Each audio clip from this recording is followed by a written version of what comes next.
C সেকশনের পরের দিন যখন আমি ঠান্ডায় রীতিমতো কাঁপতেছি, একে তো মাঘ মাস, তার উপরে ভীষণ জ্বর এসেছে। আয়া আমার বাচ্চার কাঁথা কাপড়গুলো কাচতে গেছে, তাই আমি চারিদিকে ঘাড় ঘুরিয়ে আমার শাশুড়ি মাকে খুঁজে চলতেছি। আরও একটা কম্বল যদি গায়ের উপর চাপা না দেয় তাহলে মনে হচ্ছিল আমি একদম হার্ট ফেল করে ফেলবো। পানির তৃষ্ণায় গলাটা একদম শুকিয়ে কাঠ হয়ে গেছে। আমি আস্তে আস্তে মা মা বলে ডাকলাম, কিন্তু কোথাও তিনি নাই। প্রায় 15 মিনিট পরে যখন উনি আমার কাছে এলেন, আমি কিছু বলার আগে উনি বলতে শুরু করলেন, জানালার ধারের বেডের ওই বাচ্চাটার মাথায় এক মাথা চুল, আর আমাদের বাচ্চাটা একেবারে নেড়ি মতন হয়েছে। মেয়ে মেয়ে সন্তান, মাথায় একটু চুল না হলে ভালো লাগে? আর 15 নম্বর বেডের বাচ্চাটা তো কি সুন্দর, গুলগাল মোটা সোটা। আমাদের মেয়েটা হয়েছে একদম শুকনা রোগা, একবারে এতটুকুন।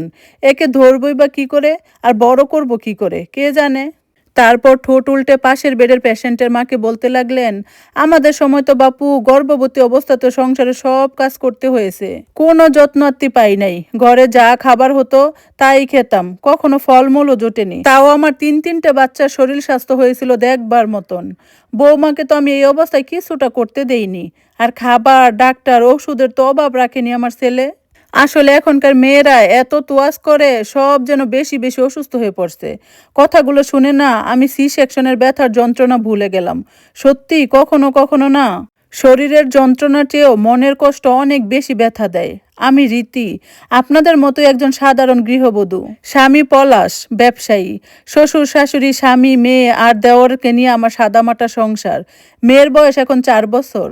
আজ দুপুরে খাওয়ার সময় শাশুড়ি মা পলাশকে বলতেছিল, মেয়েটা তো 4 বছর হয়ে গেল, তো ওর তো এখন আর কোনো যায় ঝামেলা নাই, তো সামনের বছর স্কুলে ভর্তি হয়ে যাবে।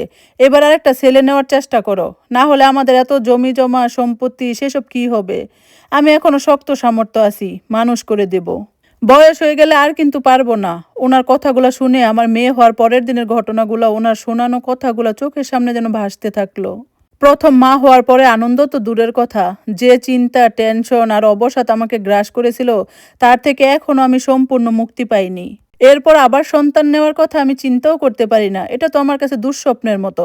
ছোটবেলায় মা হারা আমি, বিয়ের পর থেকে শাশুড়ি মাকে আপন করে নিতে চেয়েছিলাম, কিন্তু নানান কারণে আমাদের সম্পর্কটা শাশুড়ি বৌমার গণ্ডির বাহিরে বেরোতেই পারেনি। আমার চলাফেরা, কথাবার্তা, খাওয়া দাওয়া, মেলামেশা, কাজকর্ম, রান্না বান্না সবইতে ওনার একটা সূক্ষ্ম অভিযোগ ছিল। অথচ বাহিরের মানুষের সামনে আমার প্রতি ওনার কেয়ারিং, যত্ন, কথা বলার ধরন সম্পূর্ণ অন্যরকম। বাহিরে থেকে দেখে বোঝার উপায়ই ছিল না আমরা শাশুড়ি বৌমা নাকি মা মেয়ে, কিন্তু সংসারের ভেতরে দুজনের মধ্যে একটা অদৃশ্য দূরত্ব সব সময় বজায় থাকতো। ভেবেছিলাম সন্তান হওয়ার পরে নাতি নাতনি পেয়ে হয়তো আমার প্রতি ওনার ব্যবহার কিছুটা পরিবর্তন হবে, কিন্তু মেয়ে আসার পরে দেখলাম এতদিন উনি আমাকে নিয়ে অসন্তুষ্ট ছিলেন, এরপর তার সঙ্গে মেয়েও যুক্ত হলো। ওনার আচরণে মনে হতো নাতনিকে নিয়ে বোধহয় উনি ভীষণ চিন্তিত, কিন্তু কথাবার্তার ধরনে মেয়েটার প্রতি অপছন্দের সুর শোনা যেত। একটু বড় হতেই বলতেন, মেয়েকে টেনে টেনে কাজল পরাও, চোখ ভালো হবে, ভেতরে ঢোকা চোখ বিশ্রী দেখতে লাগে। কিংবা একে তো চুল পাতলা, বেশি টেনে চুল বেঁধো না, কপাল আরো উঁচু হয়ে যাবে, নাকটা তেল দিয়ে একটু টেনে দাও, নাকের উপর দিয়ে মনে হচ্ছে ট্রেন চলে গেছে। দাঁত ওঠার সময় মেয়েটার ভীষণ পেট খারাপ করলো।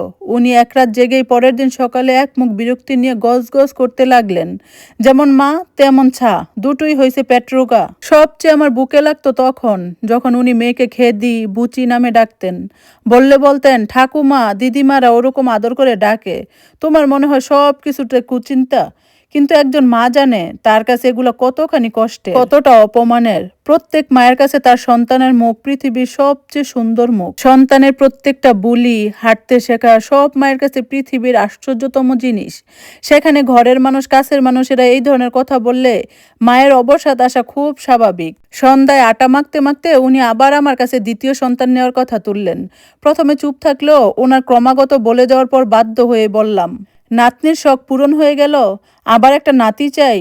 সবার আগে মায়ের যত্ন নিতে শিখুন, তবে সন্তান আশা করবেন। আপনারাই তো সবসময় বলেন গাছের যত্ন নিলে নাকি ফল ভালো হয়। একটা মেয়ের মা হওয়ার পরে তার শরীরে, মনে, তার দৈনন্দিন রুটিনে যে বিরাট পরিবর্তন হয়, তার সঙ্গে একদিনই কিন্তু অ্যাডজাস্ট হয়ে যায় না।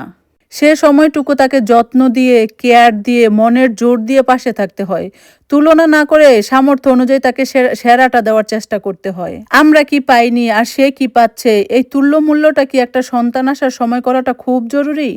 তাহলে তো মেয়েরা মা হতে ভয় পাবে, এটাই তো স্বাভাবিক, তাই না? আর তাছাড়া আমার মেয়ে একদিন তৈরি হয়ে 5টা ছেলের সমান হবে। আমার ছেলে বা মেয়ের ভবিষ্যতের জন্য বিষয় সম্পত্তির প্রয়োজন হবে না। সে নিজের পরিশ্রম করে নিজের ভবিষ্যৎ তৈরি করে নিবে।